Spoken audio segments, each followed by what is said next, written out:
went to the store. As I was walking around, I suddenly realised I wasn't sure what kind of burger I wanted.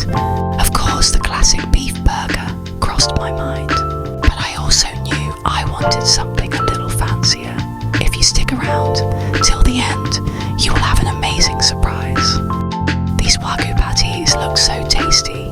Did you know a Wagyu cow has to be specially massaged?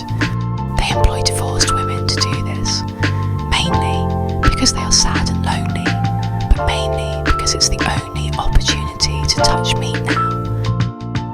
These patties are cooked to utter perfection. There was also rumours of making Wagyu pork. The women who massage the cows said they had experience with touching pigs due to their ex-husbands. My favourite type of bacon is streaky smoked bacon.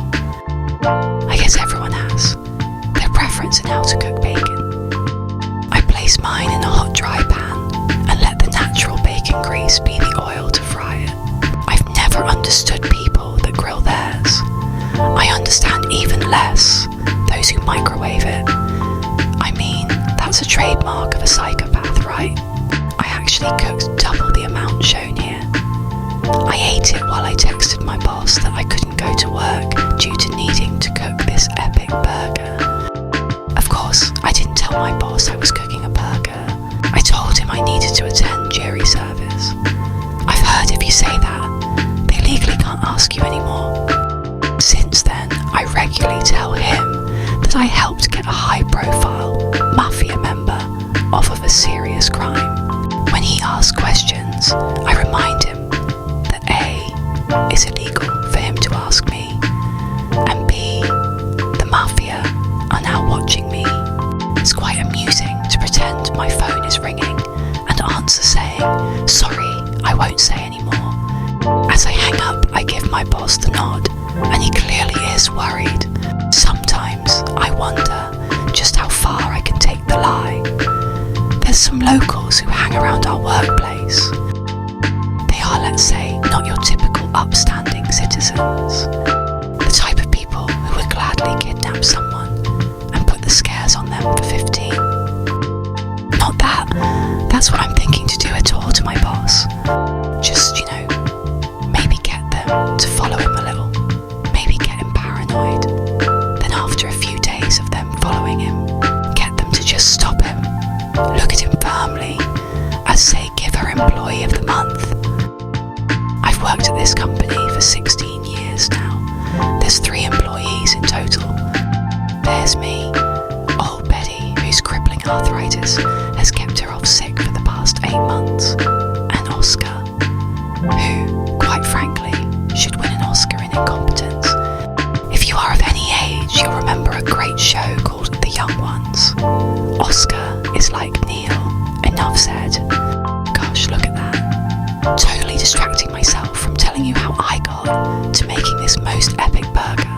So while I was waffling on about what goes on in my head creating stories with the mafia and kidnapping, etc., we missed my spicy crunchy chicken steaks being shallow fried and this pulled pork being slow cooked. Here we have sliced chorizo, such an underrated ingredient in so many dishes. Again, I dry fry, as it has a lot of its own natural grease. I wasn't sure how many pieces I wanted to use, so I decided to just fill the pan. As I confessed about eating the bacon, yes, I did eat some of this also.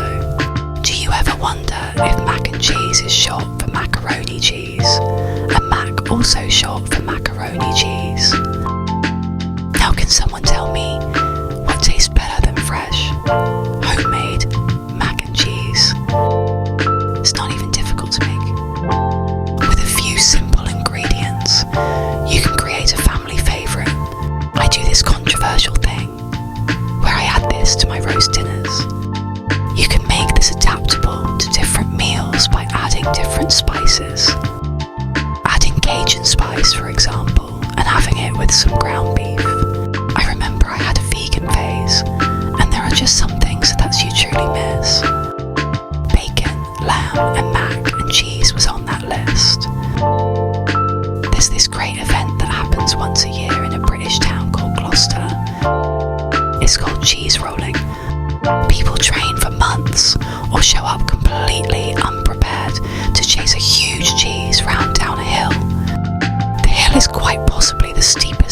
I've ever seen. There is a team of rugby players that stand at the bottom of this hill to catch them.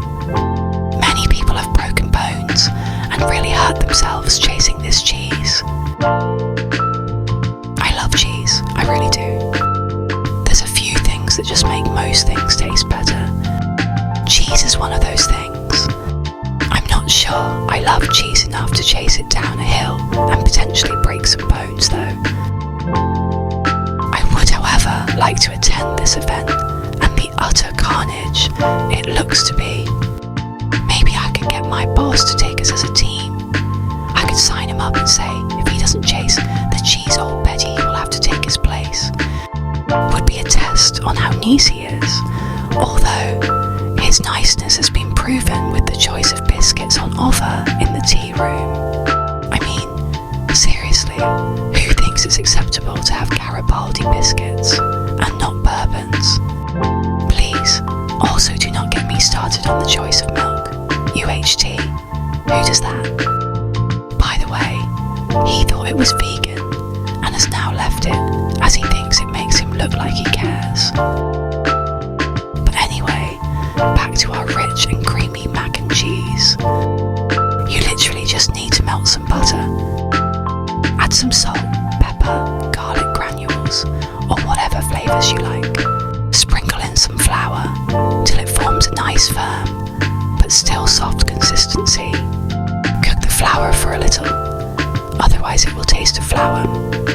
Then you slowly add in your milk, for anyone who needs to be told, not oat tea. Then you let the temperature rise and you will start to see your sauce start to form. Once that's done, add cheese of choice. If I'm making this as a side dish, I like to make it really rich and add mozzarella alongside cheddar and red Leicester. But as I was adding this to a burger, I kept it simple. Then you cook your pasta. Here we may get people arguing. I don't like macaroni-shaped pasta. I never use it. I prefer spirulina or twists. But hey, there are no rules here in Pasta Club. You add what you feel is right. Give it a good stir. Then, as there is no limits to how cheesy we want this, sprinkle more on top so that it crisps up.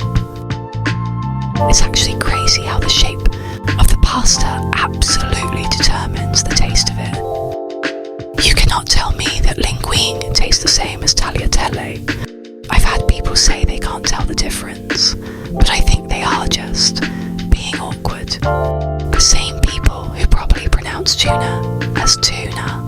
You know, now that I think of it, I should make these people macaroni cheese, but with spaghetti. Maybe they would change their opinions then.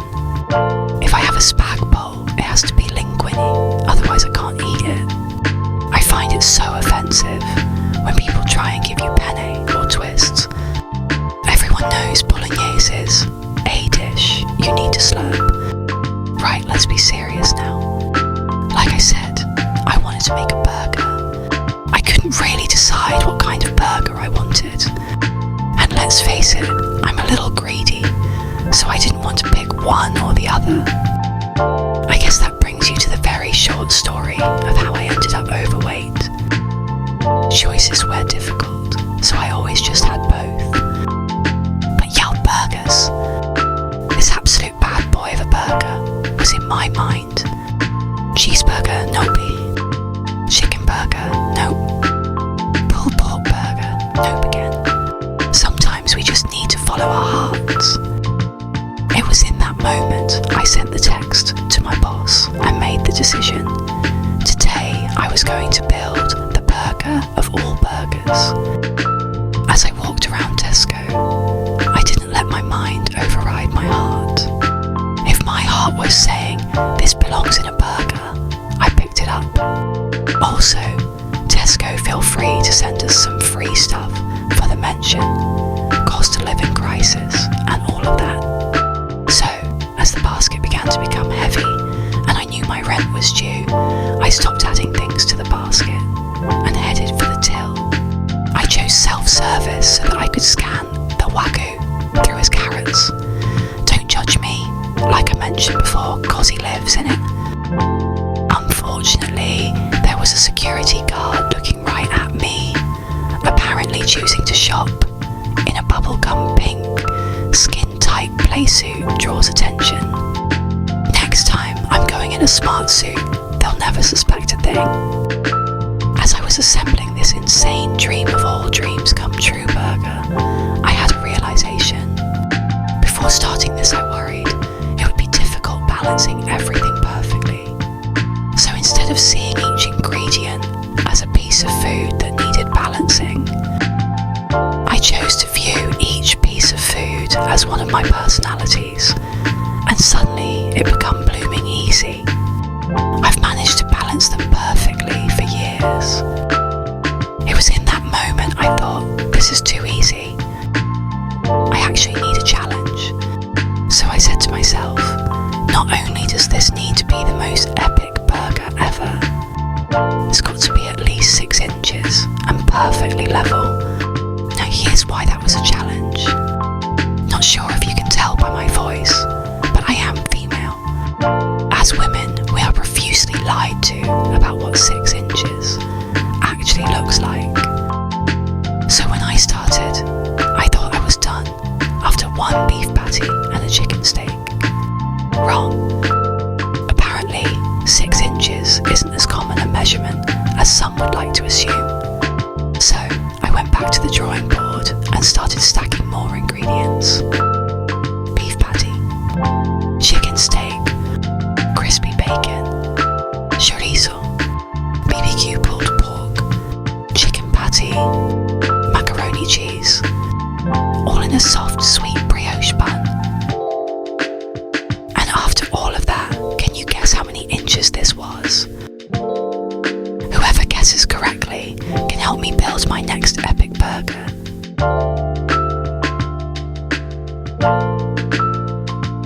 I was left rather happy at the incredible burger I had created. I stared at it lovingly like one would a newborn baby. But like me, this burger child of mine became unstable. Nothing an oversized cocktail stick can't fix. There was only one thing that worried me. How on earth was I going to fit that into my mouth? It was too late to start jaw stretching exercises. I guess it's going to be a case of burger by deconstruction. So here you have it. I've decided to call this the WTF burger. Feel free to shoot better names in the comments.